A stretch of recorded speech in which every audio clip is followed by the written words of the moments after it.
Hello and welcome to Twist List. Today we are looking at 10 incredible true stories of peasants who became monarchs. For most of history, only those of aristocratic stock stood a chance of achieving political clout, much less becoming a king or queen. But sometimes, just sometimes, a humble person of common blood could rise to hold incredible power. At number 10 we have Servius Tullius, King of Rome. Little is known for certain about Servius Tullius's early life, but Roman legends, and his name, suggest that he was born a slave. Some sources claim that he was the son of a princess captured and sold into slavery during the siege of Corniculum, but others suggest the Roman nobility simply made the story up to mask their embarrassment at being ruled by a commoner. The legends do seem to agree that he was destined for greatness from childhood, since his head had a tendency to burst into divine flames while he slept. Eventually, he came to the attention of Tanaquil, the wife of King Tarquinius Priscus of Rome, who was said to be skilled in the arts of divination. After predicting that Servius would have a great future, Tanaquil married him to her daughter and began scheming to make him her husband's successor. This annoyed the powerful children of the previous king, who were on course to inherit the throne themselves, and Tarquinius Priscus quickly took an axe to the head under mysterious circumstances. But Tanaquil outmaneuvered her husband's killers by claiming that he had miraculously survived the attack and appointed Servius regent while he recovered. Once Servius had cemented his power, the old king's death was announced and Servius duly took his place. His reign lasted for roughly 43 years, during which he defeated the Etruscans and ordered Rome's first census, dividing the city into 6 official classes. His reign was a time of prosperity, and his reputation was so good that it actually makes it hard to be sure what else he did do, since later Romans had a tendency to attribute most of the city's traditions to him. He died around 535 BC, when legend says he was murdered on the orders of his daughter Tullia, who subsequently rode over his body on the way to see her husband crowned king. The 9th spot on the list is occupied by Liu Bang, Emperor of Han. Liu Bang was born into a peasant family in Pei County, now part of Jiangsu Province, around 256 BC according to legend. His birth was marked by a great storm and the mysterious appearance of a spectral dragon hovering next to the bed. He also had 72 black moles on his thigh, but this was considered a very lucky number in China, so nobody minded. As an adult, Liu Bang found work as a government official in the Sea River precinct, where he spent most of his time drinking and chasing women. The legends say that he never paid for his booze, but the wine shops never pressed the matter, since the ghostly image of a dragon that always appeared when he passed out was good for attracting customers. His good luck continued when a prominent magistrate came to town, prompting the local officials to collect gifts for him. Liu gave nothing, but wrote on his calling card that he had given a large sum of cash. Instead of being angry at the ruse, the magistrate was so struck by Liu's distinguished face that he married his daughter to him. One day, Liu was performing a prisoner escort and happened to witness the grand procession of the first emperor of the Qin dynasty, Qin Shi Huang. Legends claim that he was so impressed by the lavish scene that he remarked, "As a man, one should live a life like that." For whatever reason, it is known that Liu rebelled after the death of the emperor, joining a group led by the warlord Xiang Yu. Liu soon proved himself a formidable leader and gained a large following, prompting Xiang Yu to give him control of the old kingdom of Han in western China. This was a mistake, and the two men soon turned on each other for control of China. By 202, Xiang had committed suicide and Liu was proclaimed emperor. He was known as a colorful ruler, supposedly once grabbing the hat of a court scholar and urinating in it to show his disdain for education. Still, he is considered a humane and civilized emperor, lowering taxes on peasants and making strong efforts to revive the economy. Number 8 on our list is Maximus Thrax, Emperor of Rome. Maximus Thrax, the Thracian, was born in Thrace around AD 173. We know little of his life before he joined the Roman legions, but contemporary sources say that he worked herding sheep. If so, he was probably the most terrifying shepherd in history, since the same sources say he was a human mountain at least 2.5 meters, 8 feet, tall and bulging with muscles. Though these accounts are likely exaggerated, he was soon noticed by the Emperor Septimius Severus for his great strength in battle and eventually rose to command an army on the Rhine, where his troops proclaimed him emperor after Severus was murdered. Unfortunately, Maximinus's reign only lasted for 3 years, almost all of which he spent fending off invading tribes along the Danube and Rhine. Meanwhile, a group of wealthy African farmers had decided their taxes were too high, killed the local revenue officers, and proclaimed their own emperor, Gordian I. This lasted for about 3 weeks, at which point Gordian killed himself following the death of his son in battle against the governor of Numidia. However, the Roman Senate, not fans of the barbarian Maximinus, took the opportunity to proclaim 2 new emperors, who were quickly forced out by Gordian's grandson, Gordian III. Angered by such a confusing series of revolts, Maximinus marched into Italy, but encountered determined resistance in the north, at which point his troops started to question if the whole thing was worth it. Maximinus was subsequently murdered along with his son in AD 238, by the same army that had previously made him emperor. At number 7 we have Justinian, Justin, and Theodora. Born in AD 483, the Byzantine Emperor Justinian came from a Latin-speaking peasant family of Illyrian origin and always spoke Greek with a terrible accent. His real name was Petrus Sabatius, but he took the name Justinian in honor of his uncle Justin, who had become commander of the palace guards after he and his friends set out for Constantinople with nothing more than the clothes they had on their backs and a little bread in their pockets. After Emperor Anastasius died without an heir, Justin, who commanded the only effective military force in the city, became his successor, although Justin himself claimed to have been made emperor against his will after the crowd threatened to riot unless officials got on with it and picked a new ruler. Since Justin rose through the ranks to become emperor, he never received a formal education, and Justinian probably became a key advisor to his uncle during his reign, which helped to prepare him for his own rule. By 521, he had been given the rank of consul and wrote a letter to the Pope referring to the empire as our state. Justinian eventually succeeded his uncle in 527, having been formally made co-emperor 4 months earlier.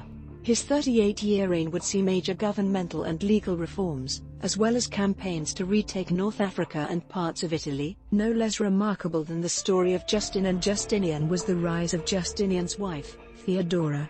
Her father had been a bear trainer in Constantinople's famous hippodrome, and Theodora herself became an actress, a profession often associated with prostitution. It is well documented that she exerted considerable influence over her husband and used her position to advocate for the rights of Roman women of all classes. She probably saved Justinian's throne during the Nika riots, which started over chariot racing and soon threatened to engulf the entire city. While Justinian contemplated fleeing by ship, Theodora famously declared, "Never will I see the day when I am not saluted as empress." The riots were subsequently crushed and Justinian's reign ensured. Number 6 on the list is Ivaylo the Cabbage, Tsar of the Bulgars. Ivaylo's date of birth is unknown, but he is generally considered to have come from northeast Bulgaria, likely near Provadia. He was called Lakanas, Greek for cabbage, and Bardovka, Bulgarian for lettuce, because of his humble origins as an illiterate peasant. Around 1277, Ivaylo began raising a peasant army to combat the Mongol threat to his people, which was being inadequately dealt with by the ineffective Tsar Constantine. After gaining multiple victories, tales of Ivaylo began to spread, causing Constantine to send an army to give the cabbage the chop. But his forces were defeated and Constantine himself lost his life in the battle, with some accounts claiming that Ivaylo personally killed him in single combat. Having defeated both the Mongols and his own ruler, Ivaylo accepted an offer to marry Constantine's wife and was officially crowned king in 1278. His reign was rather short, lasting only a year before he was killed by the Mongols. Still, he is considered to have led the only successful peasant uprising in medieval European history. The 5th spot on the list is occupied by Zhu Yunjiang, Emperor of China. Born Zhu Chongbu around AD 1328, the first Ming emperor came from a bitterly poor peasant family in Hozhou, now Fengyang, in Anhui Province, China. His early years are obscure, although later accounts claim he often had to survive by eating grass and tree bark. By the age of 16, he had become an orphan and was forced to seek refuge at a monastery near Nanjing. He began training to become a monk and learned to read and write, something that would be of great use to him later in life. But while his years at the monastery would eventually pay off, it must have been a miserable life at the time, and he occasionally had to beg for food in nearby settlements. When Zhu was 24, the monastery was destroyed by government forces, who suspected the monks were involved with the Red Turbans, a rebel group influenced by the powerful White Lotus secret society. Fleeing the destruction, Zhu joined the Red Turbans himself, quickly proving an able soldier and rising through the ranks to command his own army. In 1356, forces loyal to Zhu, who had by then changed his name to Zhu Yunjiang, captured the city of Nanjing, which would later become the capital of the Ming dynasty. In 1363, he cemented his power by killing rival rebel leader Chen Yuliang in the Battle of Lake Poyang.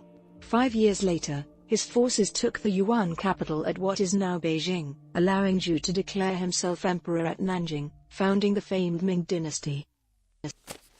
Number 4 on the list is Karin Mansdotter, Queen of Sweden. Karin Mansdotter was born on November 6, 1550. We know the exact date because her future husband was an amateur astrologer and kept her horoscope to a common soldier and his wife. Early in life, she probably assisted her mother selling vegetables and nuts.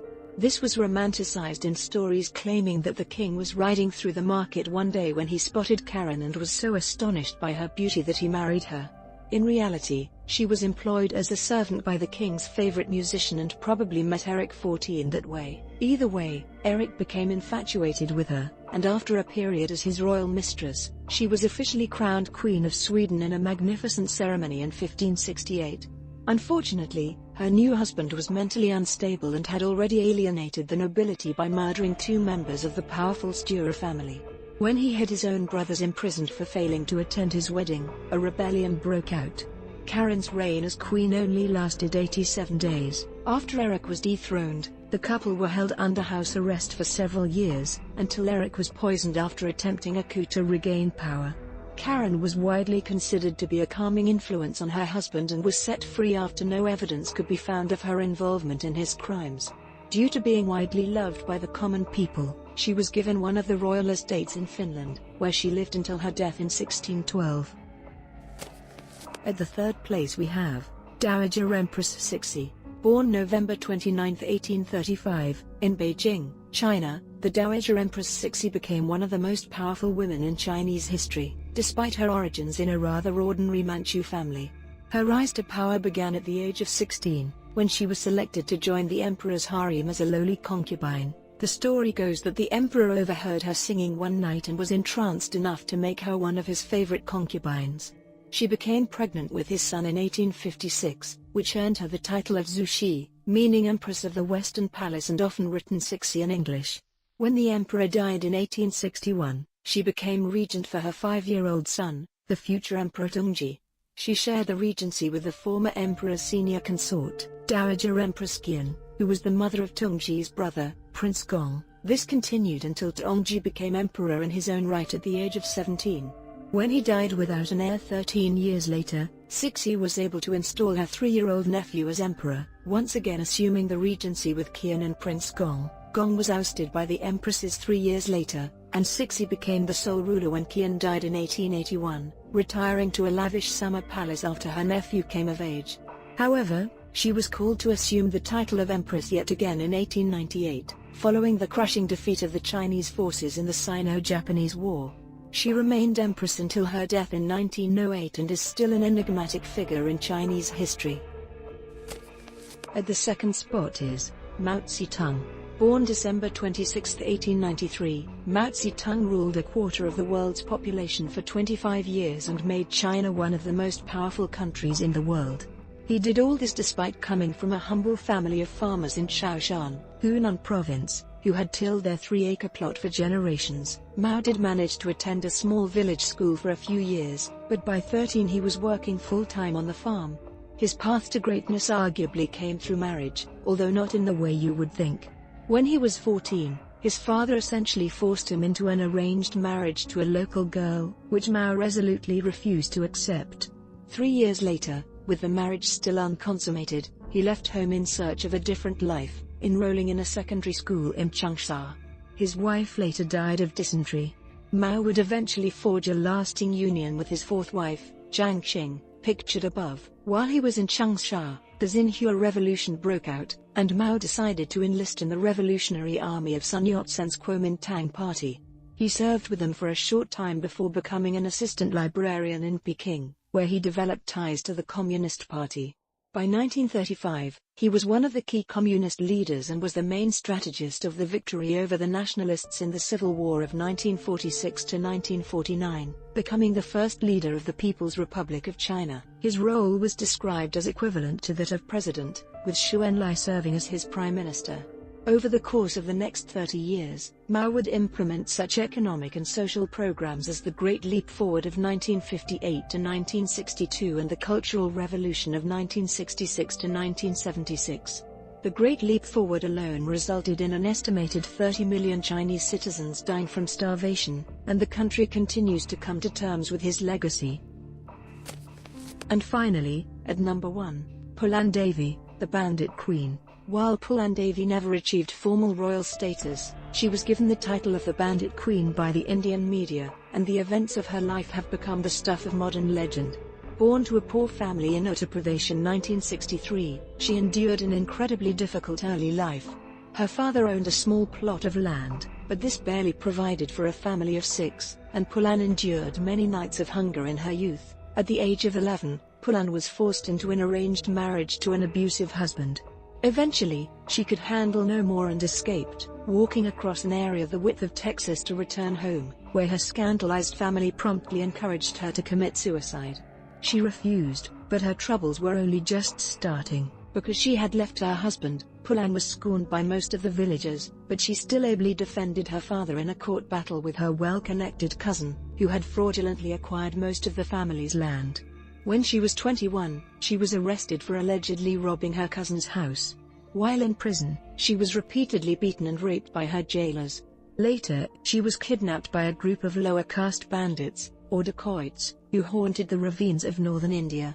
Luckily, one of the bandits, Vikram Malla, had admired Pulan over the years. After shooting the gang's leader, Malla became the new boss and Pulan became his mistress. The good times didn't last. Malla was eventually killed by rival bandits and Pulan was captured and taken to the village of Bhai, where she was publicly humiliated and repeatedly raped by upper caste officials and landowners. On the 23rd day of her captivity, she escaped and rejoined her gang, who pronounced her their new leader in Malla's place. Her first act was to return to Bhai to exact retribution. Pulan's revenge became known as the St. Valentine's Day Massacre, as at least 22 men were publicly executed, igniting a massive manhunt for her. This lasted a little over 2 years, until she managed to successfully negotiate terms of surrender for herself and several other bandits. During her time on the run, it is estimated she committed at least 18 kidnappings for ransom and supposedly regularly gave money to the poor, earning her fame as a modern-day Robin Hood. After her surrender, she served only 11 years in prison before the state withdrew all charges against her. No one was ever actually convicted of the Bhai massacre, since no witnesses were willing to testify. After her release, Pulan successfully ran for parliament. She had just finished her second term when she was gunned down outside of her home on July 25, 2001, at the age of 37. Her death was not entirely unexpected, with one former dacoit predicting, "If Pulan has killed, she will be killed in return. They will find her, of that I'm sure. It's blood for blood in the ravines." Thanks for watching. If you enjoyed this video and would like to see more, then please hit the subscribe button.